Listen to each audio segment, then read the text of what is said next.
Hello guys, അനിമെൻ്റർ സ്റ്റോറീസിൻ്റെ പുതിയൊരു വീഡിയോയിലേക്ക് എല്ലാവർക്കും സ്വാഗതം. ഈ വീഡിയോയിൽ നമ്മൾ വൺ പീസിൻ്റെ ചാപ്റ്റർ 1135 മലയാളം എക്സ്പ്ലനേഷനാണ് ചെയ്യാൻ പോകുന്നത്. അപ്പോൾ എക്സ്പ്ലനേഷൻ വീഡിയോയിലേക്ക് പോകുന്നതിന് മുമ്പ് നിങ്ങൾ നമ്മുടെ ചാനൽ ഇതുവരെ സബ്സ്ക്രൈബ് ചെയ്തിട്ടില്ലെങ്കിൽ പ്ലീസ് ഒന്ന് സബ്സ്ക്രൈബ് ചെയ്യുക. അതേപോലെ തന്നെ ഈ വീഡിയോ ലൈക്ക് ചെയ്യുക, ഷെയർ ചെയ്യുക, നിങ്ങളുടെ അഭിപ്രായങ്ങൾ താഴെ കമൻറ്റ് ചെയ്യുക. അപ്പോൾ ഇനി ഒട്ടും സമയം കളയാൻ നമുക്ക് നേരെ ചാപ്റ്ററിലേക്ക് കിടക്കാം. Chapter 1135 കെമറാഡറി cups. കെമറാഡറി എന്ന് പറയുമ്പോൾ ഒരു സൗഹൃദം എന്നാണ് അർത്ഥം വരുന്നത്. അപ്പോൾ സൗഹൃദത്തിൻ്റെ കപ്പ്. അപ്പോൾ ചാപ്റ്റർ തുടങ്ങുമ്പോൾ നമ്മൾ കാണുന്നത് ബോണിയും ചോപ്പറും അവിടെ ഒരു ജയൻറ്റ് ബുക്കിൻ്റെ മുകളിൽ കയറിയിരുന്നത് വായിച്ചുകൊണ്ടിരിക്കുകയാണ്. അപ്പോൾ ബോണി പറയുന്നുണ്ട് ലെറ്റേഴ്സൊക്കെ ഭയങ്കര വലുതാണല്ലോ. അപ്പോൾ ചോപ്പറും പറയുന്നു നമുക്കിത് വായിക്കാൻ ഭയങ്കര ബുദ്ധിമുട്ടാണെന്ന് പറയുന്നു. അപ്പോൾ സോൾ അവിടെ നിന്നിട്ട് അവർക്ക് ആ ലൈബ്രറിയിൽ ഇരിക്കുന്ന ആ വലിയ മൂങ്ങയെ പരിചയപ്പെടുത്തി കൊടുക്കുകയാണ്. ബിബ്ലോ എന്നാണ് അതിൻ്റെ പേര്. അത് ഈ ലൈബ്രറി മാസ്റ്ററാണ്, അതായത് ഇവിടുത്തെ ചീഫ് ലൈബ്രറിയൻ. പല 100 വർഷങ്ങളായിട്ട് ഈ ബിബ്ലോ ഈ എൽബാഫിൽ ഉണ്ടെന്ന് സോൾ അവരോട് പറയുന്നു. അപ്പോൾ ഈ മൂങ്ങ ഇരിക്കുന്ന സ്ഥലത്തേക്ക് കൊണ്ടുവരുന്ന ഏതൊരു ബുക്കും വലുതാക്കാൻ ഒരു കഴിവും ഇതിനുണ്ടെന്ന് സോൾ പറയുന്നുണ്ട്. ഈ എൽബാഫ് എന്ന് പറയുന്നത് വേൾഡ് ഗവൺമെന്റിന്റെ ഭാഗമായിട്ടുള്ള ഒരു രാജ്യമല്ലാത്തത് കൊണ്ട് തന്നെ ന്യൂസ്കു ഒന്നും ഇങ്ങോട്ട് പത്രങ്ങൾ കൊണ്ടുവരാറില്ല. അപ്പോൾ വല്ലപ്പോഴും ഇങ്ങോട്ടേക്ക് പത്രങ്ങൾ കൊണ്ടുവരാറുള്ളത് ഫിഷർമാൻ ആണ്. അപ്പോൾ അവർ കൊണ്ടുവരുന്ന പത്രം ഈ ലൈബ്രറി വെച്ച് ബിബ്ലോയുടെ പവർ ഉപയോഗിച്ച് എൻലാർജ് ചെയ്തിട്ടാണ് ഇവർ വായിക്കുന്നത്. അപ്പോൾ ലിലിത്ത് അവിടെ നിന്നിട്ട് പറയുന്നുണ്ട് ഈ മൂങ്ങ എന്തായാലും തീർച്ചയായിട്ടും റിയർ ഫ്രൂട്ട്, അതായത് ഇക്കു നോമി കഴിച്ചിട്ടുണ്ടായിരിക്കും. അങ്ങനെ ഇതൊരു നർച്ചറിങ് ഔളായിട്ട് മാറി എന്ന് പറയുന്നുണ്ട്. ഈ നർച്ചറിങ് എന്ന് പറയുമ്പോൾ പരിപോഷിപ്പിക്കുക, വളർത്തുക എന്നൊക്കെയാണ് അർത്ഥം വരുന്നത്. അപ്പോൾ ആ ഡബിൾ ഫ്രൂട്ടിന്റെ പവർ എന്ന് പറഞ്ഞു കഴിഞ്ഞാൽ ജീവനില്ലാത്ത വസ്തുക്കളെ അതിന്റെ പവർ ഉപയോഗിച്ച് ജൈജാന്റിഫൈ ആക്കുക, വലുതാക്കുക എന്നുള്ളതാണ്. അപ്പോൾ ഇതെന്ന് പറയുന്നത് ഇത്രയും ജയൻസ് ഉള്ള ഒരു രാജ്യത്ത് വളരെ ഗുണം ചെയ്യുന്ന പെർഫെക്റ്റ് ആയിട്ടുള്ള ഒരു ഡബിൾ ഫ്രൂട്ട് പവർ തന്നെയാണെന്ന് ലിലിത്ത് പറയുന്നു. അപ്പോൾ സോള് റോബിനോട് ചോദിക്കുന്നുണ്ട് നിനക്ക് നൊസ്റ്റാൾജിയ തോന്നുന്നുണ്ടോ എന്ന് ഇങ്ങനെ ചോദിക്കുന്നു. അപ്പോൾ ഇവിടെ മെഡിക്കൽ ബുക്കുകളൊക്കെ ഉണ്ടാവുമല്ലോ അല്ലേ എന്ന് ചോപ്പർ ഇങ്ങനെ ചോദിക്കുന്നുണ്ട്. ഉടനെ റോബിൻ പറയുകയാണ് ഒഹാരയിൽ കുറച്ച് മെഡിക്കൽ ബുക്സ് ഒക്കെ ഉണ്ടായിരുന്നു, പക്ഷെ എന്നാലും ഒഹാരയിൽ കൂടുതൽ ആർക്കിയോളജി അതേപോലെ തന്നെ ചരിത്രം ഇതുമായിട്ടൊക്കെ ബന്ധപ്പെട്ട ബുക്കായിരുന്നു എന്ന് പറയുന്നുണ്ട്. അപ്പോൾ സോള് പറയുകയാണ് നമ്മുടെ എൽബാഫിന് സ്വന്തമായിട്ട് കുറച്ച് മെഡിക്കൽ ബുക്സ് ഒക്കെ ഉണ്ട് എന്നിങ്ങനെ പറയുന്നുണ്ട്. ഇത് കേട്ടപ്പോഴേക്കും നമ്മുടെ ചോപ്പർ അങ്ങ് ഭയങ്കര എക്സൈറ്റഡ് ആയോ, എനിക്കത് വായിക്കാൻ കൊതിയാവുന്നു എന്ന് പറയുന്നു. അപ്പോൾ സോള് പറയുന്നുണ്ട് അത് പുറത്തുനിന്ന് കൊണ്ടുവന്ന ബുക്കുകളല്ലല്ലോ, എൽബാഫിലുള്ള ബുക്കുകളായതുകൊണ്ട് തന്നെ അത് ആദ്യം തൊട്ടേ ഭയങ്കര വലുതാണെന്ന് പറയുന്നുണ്ട്. അപ്പോൾ അത് ചെറുതാക്കാനായിട്ട് പറ്റില്ലല്ലോ. അപ്പോൾ ഇത് കേട്ടിട്ട് നമ്മുടെ ചോപ്പർ ഞെട്ടുന്നുണ്ട്. പക്ഷെ അതിനും പ്രശ്നമൊന്നുമില്ല. ചോപ്പർ ഒരു റംബിൾ ബോൾ കഴിച്ചിട്ട് മോൺസ്റ്റർ പോയിന്റ് ആയി കഴിഞ്ഞാൽ ചോപ്പറിനും ജയന്റ് ഫോമിൽ ഇരുന്ന് വായിക്കാമല്ലോ. അപ്പം നമ്മുടെ ലൂഫി ഉസോപ്പും കൂടെ അവിടെ ഒരു ജയന്റ് ഊഞ്ഞാലിൽ ഇങ്ങനെ കിടന്ന് ആടുകയാണ്. ജയന്റ് പിള്ളേരൊക്കെ അവിടെ ഉണ്ട്. അവന്മാരവിടെ കിടന്ന് കരഞ്ഞ് വിളിക്കുകയാണ് അയ്യോ താഴെ ഇറക്കോ എന്നൊക്കെ പറഞ്ഞിട്ട്. ലൂഫി ആണെങ്കിൽ സ്പീഡിൽ ആടിക്കൊണ്ടിരിക്കുകയാണ്. ഉടനെ നാമി അങ്ങോട്ട് വന്നിട്ട് ലൂഫിയുടെ ഉസോപ്പിന്റെ തലയടിച്ച് പറിക്കുന്നുണ്ട്. ആ കൊച്ചു പിള്ളേരെ നീയൊക്കെ കൂടെ എന്തിനാടാ ഇങ്ങനെ പേടിപ്പിക്കുന്നതെന്നൊക്കെ ചോദിക്കുന്നു. ഉടനെ ഉസോപ്പ് പറയുന്നുണ്ട് ഞാൻ ഇവനോട് നിർത്താൻ പറഞ്ഞതാ, ഇവൻ കേൾക്കാത്തതാണെന്ന് പറയുന്നു. അപ്പോൾ ആ ഊഞ്ഞാലിൽ നിന്നിറങ്ങിയ ജയന്റ് പിള്ളേർ അവിടെ ഉള്ള ഗേഡിന്റെ നെഞ്ചത്തേക്ക് പോയി അങ്ങ് വീഴുകയാണ്. ഞങ്ങൾ വല്ലാണ്ട് പേടിച്ചു പോയി എന്നൊക്കെ പറഞ്ഞുകൊണ്ട് ഈ യോദ്ധാക്കൾ ഇങ്ങനെ കരഞ്ഞു മെഴുകി നടക്കാൻ പാടില്ലെന്നും പറഞ്ഞ് ലൂഫി അവന്മാരെ പിന്നെ അടിക്കാൻ ചെല്ലുകയാണ്. ഉടനെ സാഞ്ചി വന്നിട്ട് ലൂഫിയെ തടയുന്നുണ്ട്. ലൂഫി ഈ പിള്ളേരെ സ്നേഹം കൊടുത്താണ് വളർത്തിയതല്ല, യോദ്ധാക്കളാക്കാൻ വേണ്ടിയിട്ട് വളർത്തിയതൊന്നും അല്ല, അത് മനസ്സിലാക്കാന്നൊക്കെ ഇങ്ങനെ പറയുന്നുണ്ട്. എന്നിട്ട് സാഞ്ചി അങ്ങോട്ട് നോക്കുമ്പോഴത്തേക്ക് ആ ഗേഡിന്റെ നെഞ്ചത്തേക്ക് പോയിട്ട് വീണ ആ ചെറുക്കൻ ഒരു വല്ലാത്ത നോട്ടം നോക്കി ഇങ്ങനെ ചിരിച്ചോണ്ട് നിൽക്കുന്നു. അതായത് മുമ്പ് മോമണോസുക്കെ നമ്മുടെ റോബിന്റെയും നാമിയുടെയും ഒക്കെ നെഞ്ചത്തേക്ക് വന്ന് കയറുമ്പോൾ ഒരു നോട്ടം നോക്കുമല്ലോ, സെയിം റിയാക്ഷൻ. ഇപ്പോഴത്തെ കൊച്ചു പിള്ളേരെല്ലാം ഭൂലോക പിഴകളാണല്ലോ എന്ന് സാഞ്ചി ഇങ്ങനെ അവിടെ നിന്ന് ചിന്തിക്കുന്നുണ്ട്. ഈ എൽബാഫിലെ പിള്ളേരുടെ കാര്യത്തിൽ മുഴുവൻ നിരാശയാണല്ലോ ഉസോപ്പ എന്നൊക്കെ പറഞ്ഞ് ലൂഫി ഇങ്ങനെ വിഷമിച്ച് നിൽക്കുകയാണ്. അപ്പോൾ ഉസോപ്പ് പറയാണ് കാര്യം ശരിയാണ്, പക്ഷെ ശാന്തി സമാധാനമുള്ള എൽബാഫ് കാണാനും ഒരു രസമുണ്ടല്ലോ എന്ന് പറയുന്നു. ഉടനെ ഒരു വലിയ വാൾ ആരോ ഇങ്ങനെ ലൂഫിയുടെ നേർക്ക് വീശുന്നുണ്ട്. ലൂഫി ജസ്റ്റ് അവിടുന്ന് പെട്ടെന്ന് മാറി. അപ്പോൾ ആ വാളും കൊണ്ട് വരുന്നത് മറ്റാരുമല്ല, നമ്മുടെ ആ താഴത്തെ ബാറിൽ കണ്ട ആ പയ്യനുണ്ടല്ലോ കോളോൺ എന്ന് പറഞ്ഞ് അവനാണ്. അപ്പോൾ അവൻ്റെ കൈ ഇരിക്കുന്നത് തടി കൊണ്ടുണ്ടാക്കിയ ഒരു വാളാണ്. അപ്പോൾ രണ്ടാമത് വീശിയപ്പോഴത്തേക്ക് വാള് ഒടിഞ്ഞു പറഞ്ഞങ്ങ് പോയി. അപ്പോൾ ഇവനിങ്ങനെ ഞെട്ടുന്നുണ്ട്. ഉടനെ നമ്മുടെ ലൂഫി ഗിയർ 3 എലിഫന്റ് ഗണ്ണ് വെച്ചിട്ട് ചെറുക്കൻ്റെ നേരെ ഒറ്റ ഇടിയാണ്. അവൻ ഒഴിഞ്ഞു മാറിയത് കൊണ്ടാണോ ലൂഫി അറിഞ്ഞുകൊണ്ട് മിസ്സാക്കിയത് കൊണ്ടാണോ എന്തായാലും ദേഹത്ത് കൊണ്ടിട്ടില്ല, സൈഡിൽ ഇങ്ങനെ ഇടിച്ച് നിൽക്കുകയാണ്. അപ്പോൾ ഉസോപ്പ് അവിടെ നിന്ന് ലൂഫിയോട് വിളിച്ചു പറയുന്നുണ്ട് ചുമ്മാ കുഞ്ഞു കളിച്ച് കളി കാര്യമാവില്ലേ എന്ന് പറയുന്നുണ്ട്. അപ്പോൾ ലൂഫി പറയാണ് ഞാൻ അതിനവനെ ഇടിച്ചു പോലും ഇല്ലല്ലോ, ഞാൻ മിസ്സാക്കി എന്ന് പറയുന്നുണ്ട്. എന്നിട്ട് ലൂഫി പറയുകയാണ് എനിക്കെന്തായാലും ഒരു കാര്യത്തിൽ സന്തോഷമായി, എൽബാഫിൽ നട്ടലില്ലാത്ത പിള്ളേര് മാത്രമല്ല നല്ല ചുണക്കുട്ടികളും ഉണ്ടെന്ന് എനിക്ക് മനസ്സിലായി എന്ന് പറയുന്നുണ്ട്. അപ്പോൾ അവിടെ നിൽക്കുന്ന കൊച്ചു ജയന്റ് പെൺകുട്ടികൾ ഇങ്ങനെ പറയുന്നുണ്ട് ലൂഫി ചീത്തയാണ്, ഞങ്ങൾക്ക് വയലൻസ് ഇഷ്ടമല്ല എന്നൊക്കെ ഇങ്ങനെ വിളിച്ചു പറയുന്നുണ്ട്. അപ്പോൾ ലൂഫിയുടെ പവറിൽ നമ്മുടെ കോളോൺ അങ്ങ് ഇംപ്രസ് ഉഷാറായി. അവൻ പറയുന്നുണ്ട് ഒരു എംബർ റോസ് ഈ പ്രതീക്ഷിച്ച പവറൊക്കെ ലൂഫിക്കുണ്ട്, നിങ്ങൾ കൂളാണെന്നൊക്കെ ഇങ്ങനെ പറയുന്നു. അപ്പോൾ അവിടുത്തെ ബാക്കി പിള്ളേർക്കൊന്നും ഈ കോളോണിനെ വലിയ താല്പര്യമില്ല. അവനിങ്ങനെ വയലൻസും കാണിച്ച് സ്കൂളിലും കയറാതെ ഇങ്ങനെ നടക്കുകയാണല്ലോ. അപ്പോൾ അവർ കോളോണിനോട് ഇങ്ങനെയൊക്കെ പറയുമ്പോൾ കോളോൺ അവരോട് തിരിച്ചു പറയുന്നുണ്ട്, മിണ്ടായിരിക്കടാ, നിന്നെ പോലുള്ള പേടിത്തൊണ്ടന്മാരെ ഒന്നും എനിക്ക് ഇഷ്ടമല്ല എന്ന് കോളോൺ ആ പിള്ളേരോട് പറയുന്നുണ്ട്. അപ്പോൾ റിപ്ലൈ വന്നിട്ട് കുരുത്തക്കേട് ഉണ്ടാക്കരുതെന്നും പറഞ്ഞ് കോളോണിനെ വഴക്ക് പറയുന്നുണ്ട്. എന്നിട്ട് അതിന്റെ കൂടെ തന്നെ പറയുന്നുണ്ട് ലൂഫിക്ക് നേരെ ഉണ്ടായിരുന്ന നിന്റെ ഫസ്റ്റ് അറ്റാക്ക് നല്ല കിടിലമായിരുന്നു എന്ന് പറയുന്നുണ്ട്. അപ്പോൾ കോളോൺ അവന്റെ കയ്യിലുള്ള ബാസ്ക്കറ്റ് റിപ്ലൈക്ക് കൊടുക്കുകയാണ്. അമ്മയ്ക്ക് ഇഷ്ടമുള്ള സാധനങ്ങളൊക്കെ ഉണ്ടാക്കി തന്നിട്ടുണ്ട്, ബാറിൽ നിന്ന് മാറ്റോസാൻ ഉണ്ടാക്കി തന്നിട്ടുണ്ട്, ബാറിലെ ആ ലേഡി. അപ്പോൾ ഈ റിപ്ലിയുടെ മകനാണ് കോളോൺ. അതേപോലെ തന്നെ കോളോൺ പറയുന്നുണ്ട് എൻ്റെ അച്ഛൻ ഒരു നോർമൽ മനുഷ്യനാണ്, ജയന്റ് ഒന്നും അല്ല എന്ന് പറയുന്നുണ്ട്. പുള്ളിയാണെങ്കിൽ ഒരു കിടിലം പൈറേറ്റ് ആയിരുന്നു, അതേപോലെ തന്നെ ആരെയും പേടിയില്ല, എൽബാഫിലുള്ള യോദ്ധാക്കളെ പോലും പുള്ളിക്ക് ഒരു പേടിയില്ല എന്ന് പറയുന്നുണ്ട് കോളോൺ. അപ്പോൾ സാഞ്ചിയൊക്കെ ഇത് കേട്ടിട്ട് ഞെട്ടുന്നുണ്ട്, നിന്റെ അച്ഛൻ ഒരു സാധാ മനുഷ്യനായിരുന്നു എന്നാണോ പറയുന്നതെന്ന് ചോദിക്കുന്നു. പിന്നെ റിപ്ലൈ വന്നിട്ട് പറയുന്നുണ്ട് എൻ്റെ ഭർത്താവിന് എന്നെക്കാളിലും വളരെ പ്രായം കുറവാണ്. ആ ഒരു ഏജ് ഗ്യാപ്പിന്റെ പ്രശ്നം കൊണ്ട് തന്നെ ഇവരുടെ ആ ഒരു കല്യാണം എന്ന് പറയുന്നത് ഫോർമലായിട്ട് നടന്നിട്ടില്ല. അത് ഒഫീഷ്യലാക്കുന്നത് ഭയങ്കര വിയേഡാണെന്നാണ് പുള്ളിയുടെ അഭിപ്രായം എന്ന് റിപ്ലൈ പറയുന്നു. കാര്യം നോർമൽ മനുഷ്യരെ അപേക്ഷിച്ച് ജയൻസിന് ലൈഫ് സ്പാൻ ഭയങ്കര കൂടുതലാണല്ലോ, അതുകൊണ്ട് അങ്ങേർക്ക് മാത്രമേ പ്രായമാകത്തുള്ളൂ. റിപ്ലൈ എപ്പോഴും ഇങ്ങനെ ചെറുപ്പമായിട്ട് നിൽക്കുകയും ചെയ്യും. അതുകൊണ്ട് ഒഫീഷ്യൽ കല്യാണം നടത്താതെ ലീവിങ് ടുഗദർ. അപ്പോൾ ഈ റിപ്ലിയുടെ ഹസ്ബൻഡ് സ്കോപ്പർ ഗബാൻ ആവാനുള്ള ചാൻസസ് വളരെ കൂടുതലാണ്. കാര്യം കോളോൺ അവൻ്റെ അച്ഛനെ പറ്റി പറഞ്ഞ കുറച്ച് സ്റ്റേറ്റ്മെന്റ്സ് നോക്കിക്കഴിഞ്ഞാൽ അദ്ദേഹം മുമ്പ് വലിയൊരു പൈറേറ്റ് ആയിരുന്നു എന്നാണ് പറഞ്ഞിട്ടുള്ളത്. അതേപോലെ തന്നെ വലിയ സ്ട്രോങ്ങർ ആയിട്ടുള്ള ഒരാളാണെന്നും പറയുന്നുണ്ട്. അപ്പോൾ ഇതെല്ലാം ഗബാന്റെ ഒരു ക്യാരക്ടേഴ്സുമായിട്ട് മാച്ചിങ് ആണ്. അതേപോലെ തന്നെ വേറൊരു കാര്യം എന്ന് വെച്ച് കഴിഞ്ഞാൽ ആളിപ്പോഴും എൽബാഫിലുണ്ട്. അതായത് ചാപ്റ്റർ 1132 കോളോൺ ആ ബാറിൽ നിന്ന് വെസ്റ്റേൺ വില്ലേജിലേക്ക് പോകാൻ തുടങ്ങുമ്പോൾ ആ ബാറിലെ ലേഡി ഫുഡ് എടുത്തു കൊടുത്തിട്ട് പറയുന്നത് റിപ്ലിക്ക് ഇഷ്ടപ്പെട്ട ഫുഡും വെച്ചിട്ടുണ്ട്, അതേപോലെ തന്നെ നിന്റെ അച്ഛന് വേണ്ടിയുള്ള ഭക്ഷണവും അതിനകത്ത് വെച്ചിട്ടുണ്ടെന്നാണ്. അപ്പോൾ അയാൾ ഈ എൽബാഫിൽ തന്നെ ഉണ്ട്. ഈ സ്ട്രോ ഹാറ്റ്സിനെ അവിടെ കാത്തിരുന്ന മിസ്റ്റീരിയസ് മനുഷ്യനുണ്ടല്ലോ, അയാളായിരിക്കും അത്.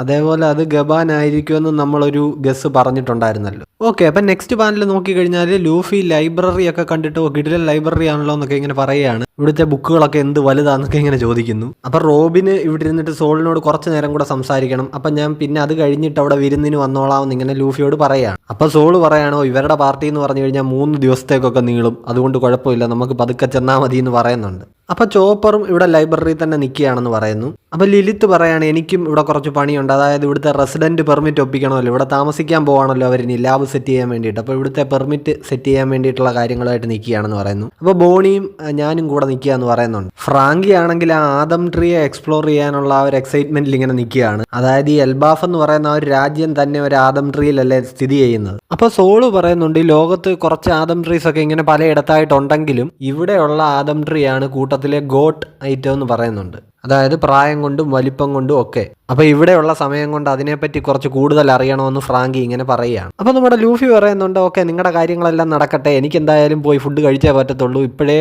വിശന്ന് പണ്ടാരം അടങ്ങി നിൽക്കുകയാണെന്ന് പറയുന്നു. അപ്പോൾ നമ്മുടെ ഗേഡ് ആണെങ്കിൽ അവർക്ക് മറ്റൊരു സർപ്രൈസ് കൊടുക്കുകയാണ്. അതായത് എൽബാഫിന്റെ കോസ്റ്റ്യൂമിലല്ലാതിരുന്ന ബാക്കി 4 സ്ട്രോ ഹാറ്റ്സിന്, അതായത് നമ്മുടെ ബ്രൂക്കിനും റോബിനും ഫ്രാങ്കിക്കും ജിംബേക്കും കൂടെ ഡ്രസ്സ് ഉണ്ടാക്കിയിട്ട് ഗേഡ് കൊടുത്തിരിക്കുകയാണ്. അപ്പോൾ ഇപ്പോൾ കോളം തികഞ്ഞിട്ടുണ്ട്, എല്ലാ സ്ട്രോ ഹാറ്റ്സും എൽബാഫ് കോസ്റ്റ്യൂമിൽ.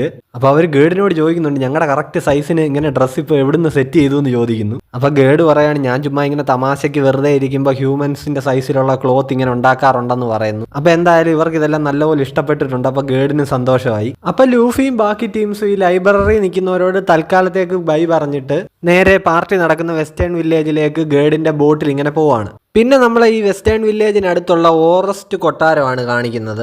ഈ കൊട്ടാരത്തിലാണ് കഴിഞ്ഞ ചാപ്റ്ററിൽ നമ്മുടെ ഷാങ്സിന്റെ അപരനും പിന്നെ ഒരു ലേഡിയും വന്ന് ലാൻഡ് ചെയ്തത്. അപ്പോൾ അവിടുത്തെ കാവൽക്കാർ ഇവരോട് ചോദിക്കുന്നത് നമുക്ക് കേൾക്കാം, നിങ്ങൾ ആരാ, ഇവിടെ എന്താ ചെയ്യുന്നത്, ഇവിടെ ഇങ്ങനെ കറങ്ങി നടക്കാനൊന്നും പറ്റില്ല എന്ന് പറയുന്നുണ്ട്. അതേപോലെ നിങ്ങൾ സ്ട്രോ ഹാറ്റ് ക്രൂവിലുള്ള ആൾക്കാരാണോ, ഈ രാജ്യത്ത് എന്താ നിങ്ങൾക്ക് പരിപാടി എന്നൊക്കെ ഈ കാവൽക്കാർ ഇവരോട് ചോദിക്കുന്നുണ്ട്. അപ്പോൾ ആ ലേഡി ഈ കാവൽക്കാരോട് പറയുന്നുണ്ട് ഞങ്ങൾ ഇവിടെ ഒരു ലോക്കിയെ നോക്കി വന്നതാണെന്ന് പറയുന്നുണ്ട്. അപ്പൊ ഇത് കേട്ടതും ഈ കാവൽക്കാരങ്ങ് ചിരിക്കുകയാണ്. ലോക്കിയോ, ആ ക്രിമിനലിനെ കണ്ടിട്ട് എന്തിനാ, അവൻ കാരണം ഈ എൽബാഫ് ഒരുപാട് അനുഭവിച്ചു, ഞങ്ങളുടെ പ്രിയപ്പെട്ട രാജാവായിരുന്ന കിങ് ഹരോൾഡിനെ കൊന്നവനാണ് അവൻ, അതുകൊണ്ടാണ് ഈ കൊട്ടാരം ഇങ്ങനെ ആളും പേരും ഇല്ലാതെ ഒഴിഞ്ഞു കിടക്കുന്നതെന്നൊക്കെ ഈ കാവൽക്കാർ ഇവരോട് പറയുന്നു. അപ്പൊ ഈ ലേഡി പിന്നെ ഇവരോട് ചോദിക്കുകയാണ് ലോക്കി എവിടെയാണെന്ന് പറഞ്ഞു തരാൻ. അപ്പോൾ ഈ കാവൽക്കാർ വീണ്ടും പറയുന്നു ഞങ്ങളെ കൊണ്ട് അത് പറ്റില്ല, കാര്യം നിങ്ങളെ ഉപയോഗിച്ച് അവൻ ഇനി ഇവിടുന്ന് രക്ഷപ്പെടാൻ വല്ലതും ശ്രമിച്ചു കഴിഞ്ഞാൽ അത് ഇരട്ടി പ്രശ്നമാവുമെന്ന് പറയുന്നു. ഉടനെ ആ ലേഡി പറയാണ് ഇനി സംസാരിച്ചിരുന്നിട്ട് കാര്യമില്ല എന്ന് പറഞ്ഞിട്ട് അവിടെ ഇരുന്ന് പെട്ടെന്ന് ഈ ജയൻസിന് നേരെ എന്തോ ഇങ്ങനെ എറിയുകയാണ്. ഉടനെ ആ ഒരു ജയന്റിന്റെ ദേഹത്തേക്ക് എന്തോ ബാൻഡേജ് പോലത്തെ സംഭവമൊക്കെ ഇങ്ങനെ അറ്റാച്ച് ആയിട്ടിരിക്കുന്നത് നമുക്ക് കാണാം. അതായത് ഈ ലേഡിയുടെ ദേഹത്തും കുറച്ച് മുഖത്തൊക്കെ കുറച്ച് എന്തോ ബാൻഡേജ് ഒക്കെ കെട്ടി വെച്ചിട്ടുണ്ടായിരുന്നല്ലോ.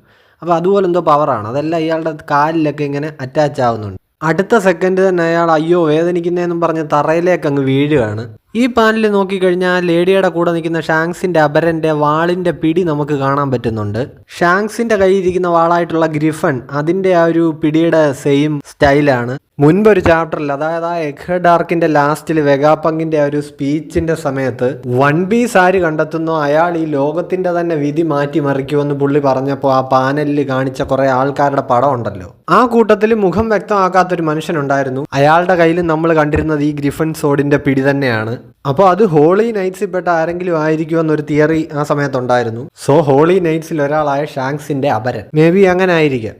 ഓക്കെ, നമുക്കിപ്പോൾ ചാപ്റ്ററിലേക്ക് തിരിച്ചു വരാം. ആ ലേഡി അവിടെ വീണ് കിടക്കുന്ന ജയന്റിനോട് പറയുന്നുണ്ട് അഹങ്കാരത്തിൽ വായി തോന്നിയതൊക്കെ വിളിച്ചു പറഞ്ഞാൽ ഇതായിരിക്കും അവസ്ഥ. ഞാൻ നിന്നോടൊക്കെ ലോക്കി എവിടെയാണെന്നൊന്ന് പറയാമോ എന്ന് ചോദിച്ചതല്ല, ലോക്കി എവിടെയാണെന്ന് മര്യാദയ്ക്ക് പറഞ്ഞോ എന്നൊരു ഓർഡർ ഇട്ടതാ, അതൊക്കെ നീ മനസ്സിലാക്കണമായിരുന്നു എന്ന് അവരോട് ഇങ്ങനെ പറയുകയാണ്. നെക്സ്റ്റ് പാനലിൽ നമ്മളെ പാർട്ടി നടക്കുന്ന വെസ്റ്റേൺ വില്ലേജ് ആണ് കാണിക്കുന്നത്. അങ്ങനെ ഈസ്റ്റ് ബ്ലൂവിൽ നിന്ന് യാത്ര തുടങ്ങി നമ്മൾ അവസാനം എൽബാഫിലെത്തി, ഇവിടം വരെ എത്തി എന്നൊക്കെ പറഞ്ഞ് സ്ട്രോ ഹാറ്റ്സ് ഒക്കെ ഭയങ്കര ആഘോഷമാണ്. നമ്മുടെ ഉസോപ്പ് ലൂഫി ആണെങ്കിൽ പണ്ട് ഗോയിങ് മെറിയിൽ വെച്ച് തോളത്ത് കൈയിട്ട് ഡാൻസ് കളിച്ച പോലെ ഇവിടെ നിന്ന് ഡാൻസ് കളിക്കുകയാണ്. നമ്മുടെ വളരെ കാലത്തെ ഒരു സ്വപ്നം നടന്നു. ജയൻസിന്റെ രാജ്യമായിട്ടുള്ള ലോകത്തെ ഏറ്റവും മികച്ച യോദ്ധാക്കളുടെ രാജ്യമായിട്ടുള്ള എൽബാഫി നമ്മൾ എത്തി എന്നൊക്കെ പറഞ്ഞ് അവർ ഫുൾ സന്തോഷത്തിലാണ്. പിന്നെ നമ്മുടെ ജയൻസിന്റെ ഒരു സന്തോഷ പ്രകടനമാണ്. ഡോറിയും ബ്രോഗിയും പറയുന്നുണ്ട് ലിറ്റിൽ ഗാർഡനിൽ വെച്ച് നിങ്ങൾ ഞങ്ങളുടെ അഭിമാനം സംരക്ഷിച്ചു. അതേപോലെ തന്നെ ഒയ്മോയും കാഷിയും പറയുന്നുണ്ട് എനീസ് ലോബിയിൽ ഗവൺമെന്റ് ഞങ്ങളെ പറ്റിച്ചുകൊണ്ടിരിക്കുകയായിരുന്നു, അവിടുന്ന് ഞങ്ങളെ നിങ്ങൾ രക്ഷിച്ചു. അതേപോലെ തന്നെ ഡ്രസ് റോസയെ വെച്ച് സഹായിച്ചതിന് ഹാജറുദ്ദീൻ സ്ട്രോ ഹാറ്റ്സിനോട് നന്ദി പറയുന്നുണ്ട്. അങ്ങനെ അവർ സ്ട്രോ ഹാറ്റ്സിനെ ഒഫീഷ്യലി എൽബാഫിലേക്ക് വെൽക്കം ചെയ്യുകയാണ്. എന്നിട്ട് അവർ ആ സൈക്കിന്റെ കപ്പ് ഇങ്ങനെ ഉയർത്തി ചിയേഴ്സ് പറയുകയാണ്. 4 എംപറേഴ്സിൽ ഒരാളായ ഗ്രേറ്റ് പൈറേറ്റ് സ്ട്രോ ഹാറ്റ് ലൂഫിക്ക് ചിയേഴ്സ്. അതേപോലെ തന്നെ വാനോയിൽ വെച്ച് ശക്തരായിട്ടുള്ള കൈതോയും ബിഗ് മോമിനെയൊക്കെ തോപ്പിച്ച എൻ്റെ സ്ട്രോ ഹാറ്റ് ക്രൂവിനും ചിയേഴ്സ്. അപ്പൊ മുഴുവൻ സ്ട്രോ ഹാറ്റ് ക്രൂവിനും വേണ്ടിയിട്ട് ഈ സൗഹൃദത്തിന്റെ കപ്പ് ഉയർത്തി ചിയേഴ്സ് പറയൂ എന്നൊക്കെ പറഞ്ഞിട്ട് ജയൻസ് ഫുൾ ആഘോഷമാണ്. അപ്പം മല പോലൊരു ജയന്റ് ആ ഒരു ബോട്ടിൽ ഇങ്ങനെ വെസ്റ്റേൺ വില്ലേജിലേക്ക് വരുന്നത് നമുക്കിങ്ങനെ കാണാം. അപ്പോൾ അവർ പറയുന്നുണ്ടോ പാർട്ടി അവിടെ കൊഴുക്കുന്നുണ്ടല്ലോ, സ്ട്രോ ഹാറ്റ്സ് തിരിച്ചു വന്നു എന്ന് തോന്നുന്നു എന്നൊക്കെ ഇങ്ങനെ പറയുന്നുണ്ട്. അപ്പോൾ പാർട്ടിയുടെ ഇടയ്ക്ക് ലൂഫി ആ ജയന്റ് വാരിയർ പൈറേറ്റ്സിലെ സ്റ്റാൻസനോട് ഇങ്ങനെ ചോദിക്കുന്നുണ്ട് നമ്മൾ സബോഡി വെച്ച് കണ്ടിട്ടില്ലേ, അവിടെ സെലസ്റ്റിയൽ ഡ്രാഗൺസിന് ലേലം ചെയ്യാൻ വേണ്ടിയിട്ട് അവർ പിടിച്ചു വെച്ചിരുന്ന ഒരു ജയന്റ് നിങ്ങളല്ലായിരുന്നു എന്ന് ലൂഫി സ്റ്റാൻസനോട് ചോദിക്കുകയാണ്. അപ്പോൾ സ്റ്റാൻസൺ പറയുന്നുണ്ട് അത് ഞാൻ തന്നെയായിരുന്നു, എൻ്റെ പേര് സ്റ്റാൻസൺ എന്നാണ്, അന്ന് നിങ്ങൾ കാരണം ഞാൻ സബോഡിയിൽ നിന്ന് രക്ഷപ്പെട്ടു, ഇന്ന് ഞാൻ അതേ സ്ട്രോ ഹാറ്റ് ഗ്രാൻഡ് ഫ്ലീറ്റിന്റെ ഒരു അംഗമാണ്, അപ്പോൾ ഇതെല്ലാം വിധിയുടെ ഒരു നിയോഗമാണെന്ന് ഞാൻ വിശ്വസിക്കുന്നു എന്നൊക്കെ സ്റ്റാൻസൺ ഇങ്ങനെ പറയുകയാണ്. പിന്നെ നമ്മളൊരു ഫ്ലാഷ് ബാക്ക് ഇങ്ങനെ കാണിക്കുകയാണ്. സ്റ്റാൻസൺ എന്ന് പറയുന്നത് നമ്മുടെ ഹാജറുദ്ദീന്റെ ഒരു കുട്ടിക്കാലം തൊട്ടുള്ള ഒരു ഫ്രണ്ടാണ്. അപ്പോൾ പുള്ളി ഉറങ്ങി കിടന്നപ്പോഴാണ് പുള്ളിയെ പിടിച്ചോണ്ട് വന്നത് ഈ സബോഡിയിൽ ലേലത്തിന് വെക്കാൻ വേണ്ടിയിട്ട്. അപ്പോൾ ലൂഫി എന്നവിടെ സെലസ്റ്റിയൽ ഡ്രാഗണായിട്ടുള്ള ചാർലോസിനെ പഞ്ച് ചെയ്ത പ്രശ്നം കാരണം ഉണ്ടായ ബഹളത്തിനിടയ്ക്കാണ് സ്റ്റാൻസൺ രക്ഷപ്പെട്ടത്. അപ്പോൾ ഇതെല്ലാം കേട്ടിട്ട് ലൂഫി ഇങ്ങനെ പറയണ ഞാൻ അന്ന് ചെയ്ത കാര്യം തനിക്ക് സഹായമായതിൽ എനിക്ക് ഒരുപാട് സന്തോഷമുണ്ടെന്നൊക്കെ ഇങ്ങനെ പറയുന്നു. അപ്പോൾ ആ ബോട്ടിൽ വന്നുകൊണ്ടിരുന്ന വലിയ ജയന്റ് അങ്ങോട്ടേക്ക് വരികയാണ്. അപ്പോൾ അത് വേറെ ആരുമല്ല മൗണ്ടൻ ബിയേഡ് ജാറുലാണ്. അപ്പോൾ ജാറുൽ ഇങ്ങനെ ചോദിക്കുന്നുണ്ട് ആ പാർട്ടി എല്ലാവരും തകർക്കുവാണല്ലോ എന്നൊക്കെ ഇങ്ങനെ ചോദിക്കുന്നു. അപ്പൊ ലൂഫി ഇങ്ങനെ ചോദിക്കുന്നുണ്ട് ഇതാരാന്ന് ഇങ്ങനെ ചോദിക്കുന്നു. അപ്പൊ ലൂഫി ഉസോപ്പും കൂടി ഇങ്ങനെ ഞെട്ടുന്നുണ്ട്, ഇയാളെ കണ്ടിട്ടൊരു മലയുടെ അത്രയും വലിപ്പം ഉണ്ടല്ലോ എന്നൊക്കെ ഇങ്ങനെ പറയുന്നു. അപ്പൊ ഈ ജാറിലും പിന്നെ പുള്ളിയുടെ ഫ്രണ്ട് ജോറുളും ആയിരുന്നല്ലോ ഈ ജയന്റ് വാരിയർ പൈറേറ്റ്സിന്റെ പണ്ടത്തെ 2 ക്യാപ്റ്റൻസ്. ജോറുളിനെ ആണെങ്കിൽ ബിഗ് മോം കൊന്നത് പണ്ട് ബിഗ് മോമിന്റെ ചൈൽഡ്ഹുഡ് ഫ്ലാഷ് ബാക്ക് കാണിച്ച ടൈമിൽ നമ്മൾ കണ്ടിട്ടുണ്ടായിരുന്നല്ലോ. അപ്പൊ ജാറുളിനെ പറ്റി ഒരു ഡിസ്ക്രിപ്ഷൻ താഴെ ഇങ്ങനെ കൊടുത്തിട്ടുണ്ട്. ജയൻസിന്റെ ഹീറോ ആയിട്ടുള്ള മനുഷ്യൻ, അതേപോലെ തന്നെ ലോകത്തിലേക്ക് ഏറ്റവും പ്രായമുള്ള മനുഷ്യൻ, 408 വയസ്സുണ്ട് പുള്ളിക്ക്. അപ്പൊ ഈ ജാറുളിന്റെ തലയെ കൂടെ ഒരു വാള് തറഞ്ഞു കയറി ഇരിപ്പുണ്ട്. അപ്പൊ ഇത് കണ്ട് ഞെട്ടിയിട്ട് ലൂഫി ഇങ്ങനെ വിളിച്ചു പറയുന്നുണ്ട് അപ്പാ നിങ്ങളുടെ തലയിൽ ഒരു വാള് തറഞ്ഞു കയറി ഇരിക്കുന്നു എന്ന് പറയുന്നു. അപ്പൊ ജാറുളാണെങ്കിൽ കൂളായിട്ട് ഓ ഇതായിരുന്നോ, എന്റെ ഹെൽമെറ്റ് തലയിലുണ്ടായിരുന്നത് കാരണം ഞാൻ രക്ഷപ്പെട്ടു എന്നിങ്ങനെ പറയുന്നുണ്ട്. അപ്പൊ ലൂഫി പറയുന്നുണ്ട് പക്ഷേ ഈ വാള് തലയെ കൂടെ തറഞ്ഞു കയറി അപ്പുറത്തൂടെ ഇറങ്ങി വന്ന് നിൽക്കുകയാണല്ലോ എന്ന്. അങ്ങനെ നമ്മുടെ 2024 ലാസ്റ്റ് ചാപ്റ്റർ ഇവിടെ എൻഡ് ആയിരിക്കുകയാണ് ഗൈസ്. അപ്പോൾ ഒന്നുകൂടെ പറയുകയാണ്, മാക്സിമം നിങ്ങൾ നമ്മുടെ ചാനലൊന്ന് സപ്പോർട്ട് ചെയ്യണം. സബ്സ്ക്രൈബ് ചെയ്തിട്ടില്ലാത്തവരുണ്ടെങ്കിൽ പ്ലീസ് ഒന്ന് സബ്സ്ക്രൈബ് ചെയ്യുക. അതേപോലെ തന്നെ വീഡിയോ മാക്സിമം ഒന്ന് ഷെയർ ആക്കുക, ലൈക്ക് ചെയ്യുക, കമൻറ്റ് ചെയ്യുക. നിങ്ങളുടെ ഫുൾ സപ്പോർട്ട് നമുക്ക് ആവശ്യമാണ്. അപ്പോൾ okay guys, chapter 1136 explanation video ആയിട്ട് 2025 കാണുന്നവരേക്കും bye bye and happy new year.